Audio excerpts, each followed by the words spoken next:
What's going on, my fellow gamers? This is your boy, PorterRock77, and I'm back to give you another dose of a good video to entertain you guys. I appreciate you checking out the video. Check out the description box. You'll find the link to my Twitter. Give it a quick follow so we can chat more there. Also, you'll find the link to my PayPal if you choose to donate and support the content. But at the end of the day, what's most important is not the donations, it's the engagement that I have with you guys. You know, I appreciate you coming out, supporting the channel, checking out the videos. Please hit up the comment sections. Let me know your thoughts and opinions. And especially follow me on Twitter. Hit me up there. You know what I'm saying? So we can all chat, have conversations, you know, stuff like that. All right? So, and don't forget to like, and don't forget to subscribe to the channel. Enjoy future content. And again, I'm so happy and glad that you're here.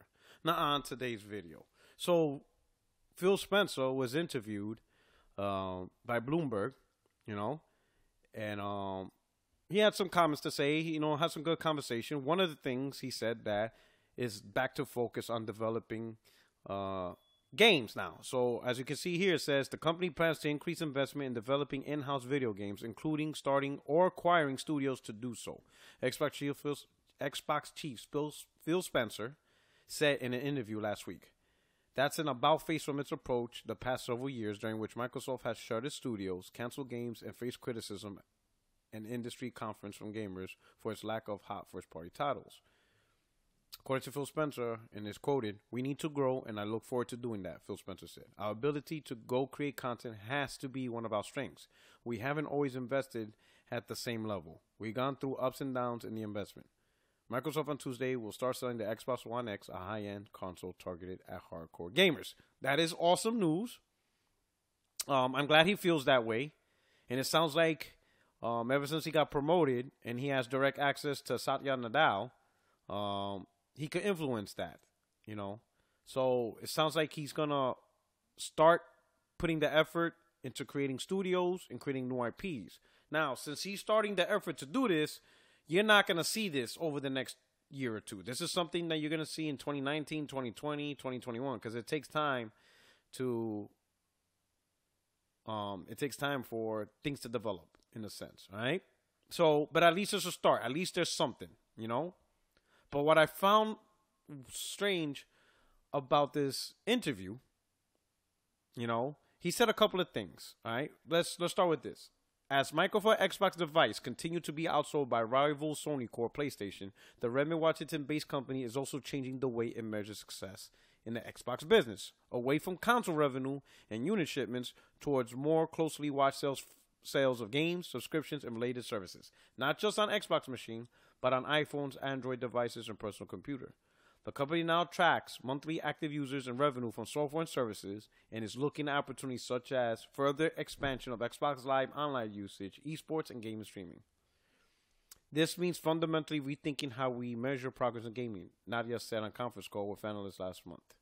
All right? It says right here, that change focus lets Microsoft play to recent strengths. Xbox software and services revenue grew 21% last quarter, while the console hardware sales dropped.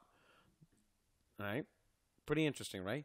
In the interview right here, and I'll put the link in the description box right here, you could listen to Phil Spencer. He talks about how the growth is all about software sales and services across all devices, and how Microsoft or Xbox can take advantage of that. So it's not just about sales, software sales and services on the console, but whether it's on the phone, tablet, PC, that's where the money is. So he's open, you know, to making money off of as many devices as possible. Now, here's where it gets funny. All right? While software services are becoming more important, the console isn't near death yet. It's still best for gaming enthusiasts, and the top games will remain so for quite some time. But Microsoft will probably debut a streaming service that doesn't require a console for some types of content in the next 3 years, Spencer said. See that? But Microsoft will probably debut a streaming service that doesn't require a console for some types of content in the next 3 years, Spencer said. A 2012 trial of such a service inside the company was too costly and never made it to the market. But Microsoft's progress in Azure cloud services over the past few years is changing the economics and quality level, he said. So his vision in the next step is console-free service, meaning you don't have to buy an Xbox to get Xbox Live, gaming, and all that. You could do it over a streaming service, a.k.a. what we know as PlayStation Now. Now, let me tell you something. I seen the signs for this a while ago in another device. Do you guys remember the Zune? You remember that? The Microsoft Zune? The Zune started out as hardware to compete with the iPod. You know, you bought hardware and it had software application where you could upload your songs and download songs and stuff like that, and you carry it. No different than the iPod. In fact, I preferred at the time, Zune to me was better than the iPod because you could use a lot more music formats. I think the iPod was only MP4, so some songs that I got, I had to convert it and all that. It was annoying. While the Zune just played everything. So I was more preference to Zune, right? But then as you saw, Microsoft created Zune Pass, right? Which was a software delivery service. But it was specifically for Zune hardware. But then eventually, they got rid of the hardware and they made Zune Pass for everything. So now you can play Zune Pass on everything, PCs, whatever.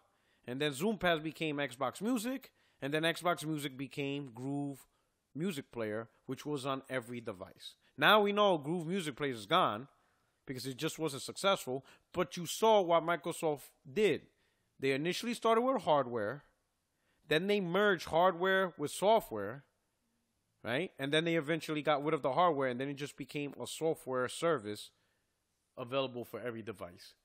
If you look at Microsoft's success, they truly became success not because of hardware. It's because of their software being available to hardware other people are making, you know? So these losses in hardware is not a Microsoft thing.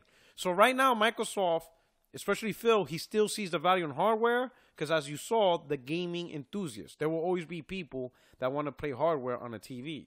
So they're going to go after that. You know, they're going to continue going after that up until they feel that that segment is no longer the money generated, you know, side of gaming. I think eventually, and it may not happen within the next 2 gen, you know, I think you'll still have your Xbox console next gen, but the gen after or the gen after that, you may not see Microsoft mess with hardware anymore. They may completely just bow out and go completely as a service that you can play on PC, that you can play on tablet, that you can play on phone, and combined with this, you know, streaming service that you see that you might see in the next 3 years that could leverage weaker hardware, but yet you could play games, you know, at close to console level performance. And as you can see, they tried to test this out in 2012. It just wasn't up to spec in the cost, you know, and it was just too costly. But they said they're making strides with their Azure cloud services. So maybe the Azure services can provide a better experience for online streaming than what we're getting with Gaikai servers from Sony. So what do you guys think about this? How long do you think before Microsoft pulls the plug on hardware, if they ever do, you know? And if they do pull the plug on hardware, how long before you think, and if you see my last video, how long before you think they'll try to put these services on the PlayStation platform? I know somebody made a comment that Sony wouldn't allow Microsoft to make money off them. That is incorrect.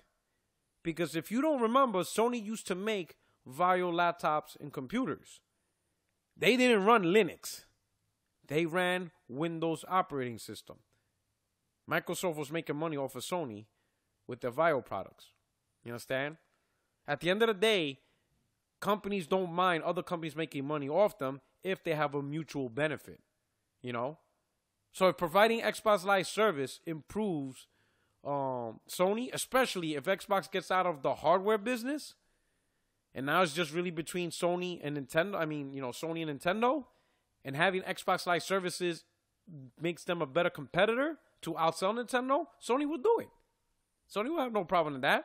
As long as everybody's making money in their terms, that's really what it is. But anyway, let me know what you think about this. Did you guys even realize this was an article? Tell me what you think. Hit me up in the comments section. Hit me up on Twitter. and just shout it out, all right? Don't forget to like and subscribe, and tune in tomorrow for 60 Frames No Lag. This is definitely a conversation I want to have with other people, all right? All right, take care. Peace.